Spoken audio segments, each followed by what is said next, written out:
He f***ed a pig. He f***ed a pig. Or he didn't. Or he did. Or he didn't. Or he did. Or he didn't. Or he did.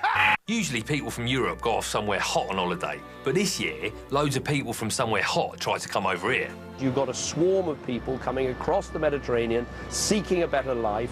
Normally I think fair enough, but when I read the papers, you could tell from the language they used that these weren't quite normal people.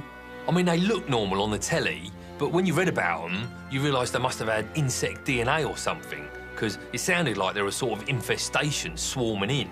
They couldn't have been real humans because people were writing things about them that would be utterly unforgivable if they were. The people said there were migrants coming here in droves, which is interesting because I've never heard of a country called Migratia, and I don't know what a drove is.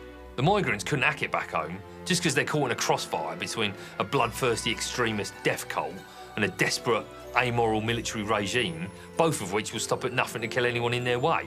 But we've all got problems. I mean, I don't always like where I live, but you don't hear me moaning about it and hopping on a drove. The coverage made it crystal clear they were headed for Europe because they wanted a better way of life, with benefits and a health service and houses that weren't all on fire or made of rubble. While they were waiting for the free house and money, the migrant swarms would build a sort of nest called a camp. The BBC did a special Songs of Praise from one of the nests, and the papers weren't happy. And nor was I. Songs of Praise is meant to be a music show, so why is it suddenly getting all preachy about things?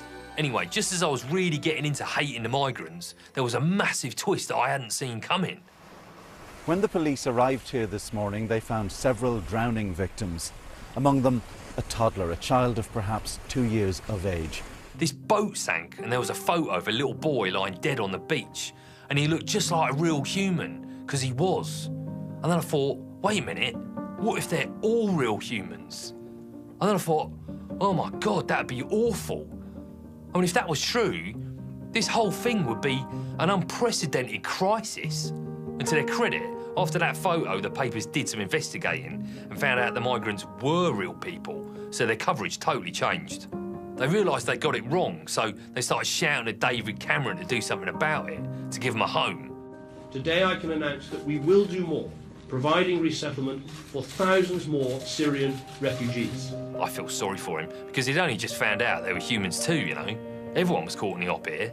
The news had all this footage of them all desperately squeezing onto trains and marching on foot in huge snaking columns. But now it looks sort of different, less swarmy and threatening, and more harrowing and urgent and sad. And the clever thing was, it was the same sort of pictures you'd seen earlier, but now you knew the twist about them being humans. It seemed totally different. It was like the white and gold dress. Once it's flipped to blue and black in your head, that's it. You can't see it any other way forever. Well, until Paris happened. Then they went back to being a swarm of bastards and criminals again.